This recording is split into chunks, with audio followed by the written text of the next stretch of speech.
In American politics, retirement is pretty normal. Every year, some members of Congress choose to step down. Maybe it's because of their age, the stress of the job, or just wanting to spend more time with their family. But some departures echo far beyond just one district. They leave a mark that's felt across the country and even spark national discussions. Congressman Jared Golden from Maine, a rare Democrat who found success in a Trump-supporting area, announced his resignation in November 2025. It wasn't a quiet exit, but a loud warning for everyone. Golden, a Marine veteran, won 3 tough elections in a district that voted for Trump twice. He was known for being brave and taking moderate stances, often going against his own party to speak for his voters. He was proof that the middle ground in politics can still win, and that talking across party lines is still possible even with all the growing division. But in a strong opinion piece, Golden explained that he wasn't leaving because he was afraid to lose. He was leaving because he was afraid of what winning means in today's Congress. He felt that winning now often means giving up on core values. He described a system ruled by fake anger, rudeness, and parties held hostage by their extreme groups. The atmosphere in Congress is getting hotter, and there's less room for healthy talks. For a man who built his career on finding common ground, that very ground is now disappearing. Golden felt it was getting harder and harder to find agreement among his colleagues. His announcement surprised Democrats, coming right after a big win night. Many wondered what his departure means for the future of the party and the balance of power in Congress. Golden's farewell isn't giving up. It's a diagnosis of a very sick political system and a call for America to rethink the path it's on. To understand why Golden leaving is such a big deal, you need to know about Maine's 2nd Congressional District. It's a special place, full of challenges, and it often shows us what's happening in American politics on a bigger scale. This area is mostly rural, with lots of working-class families and strong traditional values. It's Trump country, where local identity and traditions are really important. Trump won this area by almost 10 points in 2024, but Golden, a Democrat, still managed to win by less than 1%. How did a Democrat survive in such a red area? Golden walked a political tightrope. He was a Democrat who often went against his own party, focusing on local issues, and wasn't afraid to talk to gun owners and independent voters who were wary of Washington. Golden's independence made him a target for Republicans, but it also made him a role model for Democrats who wanted to win in tough areas. He showed that politics isn't always black and white. He wasn't just a party loyalist. Golden represented the strong, independent spirit in Maine, someone who truly listened to his people and wasn't afraid to take a different stand. His success challenged the idea that America is split into 2 political sides that can't get along. Golden proved that talking and finding common ground are still possible.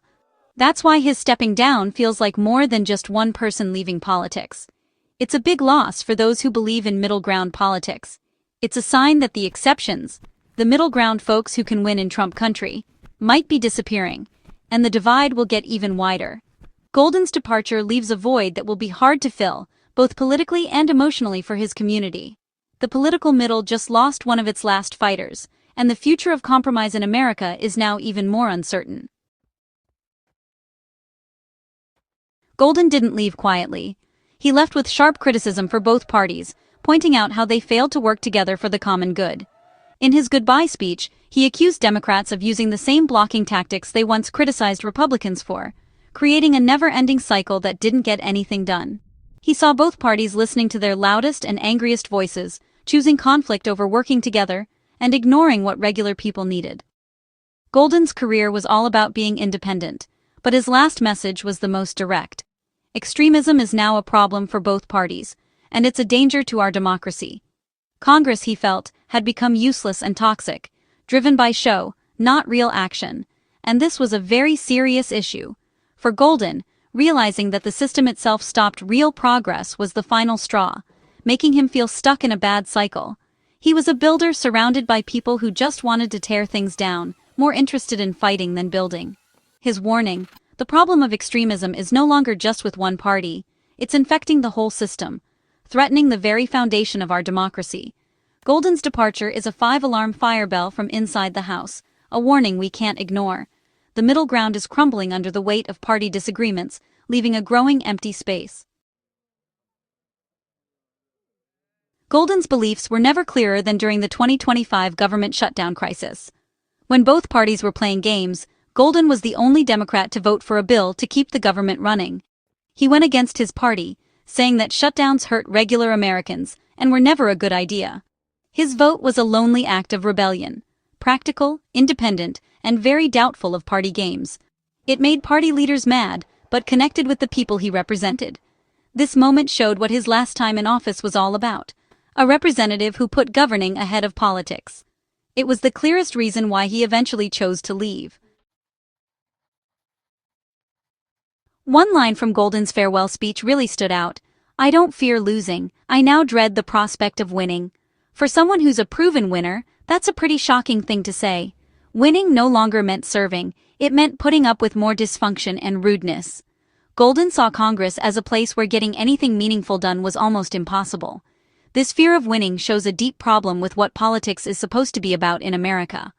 Golden wasn't running away from a fight, he was running away from a system he felt was broken. His words were a strong statement about how messed up Congress is right now. When winning feels like a punishment instead of a reward, our democracy is in trouble. Political toxicity isn't just an idea, it's personal. Golden shared that threats to his family's safety played a part in his decision. One Thanksgiving, a real threat forced his family to leave their home and stay in a hotel. For a Marine veteran, this was a new kind of fear. Heated political talk now leads to real-world threats. Golden's choice to step down is a warning about the human cost of our broken political system. When serving the public means putting your family's safety at risk, good people will leave. The loss isn't just personal, it's a loss for democracy. Golden's resignation immediately turned Maine's 2nd District into a prime target for Republicans in 2026. Former Governor Paul LePage, a divisive conservative, is now the front-runner for the GOP. On the Democratic side, State Auditor Matthew Dunlap is stepping up, but his progressive views are a tough sell in this pro-Trump district.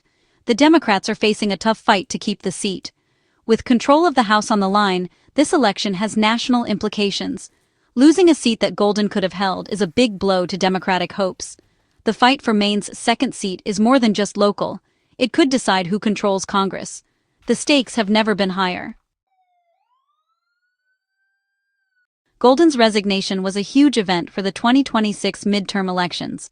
His special appeal made him irreplaceable in a district that Trump won by 10 points. Without him, Democrats face tough odds. Voters who split their tickets are unlikely to support a mainstream Democrat. Both parties are adjusting. Republicans see an easy win. Democrats have to decide if the seat is worth fighting for. Golden's departure shows how fragile the Democratic group is in tough districts. He provided a roadmap for winning in Trump areas. Without him, that path narrows. The fight for Maine's 2nd seat will test if Democrats can compete in red America. This is a small example of the national fight for the House of Representatives. The outcome will be felt far beyond Maine. Golden's story is more than just about one person. It's a warning for American democracy. The middle ground in politics is shrinking, and with it, the space for being fair and finding common ground. When people who can bring others together, like Golden, leave, extreme views take over. Congress becomes less about representing everyone, more about fighting, and less able to fix real problems. Golden leaving is a sign of a bigger problem in our politics. It's a call to action. Do we want endless political fights, or a system that values common sense and moving forward? Losing the middle ground isn't a sure thing, but if we keep losing people like Golden, it will be soon. The future of democracy depends on what we do next.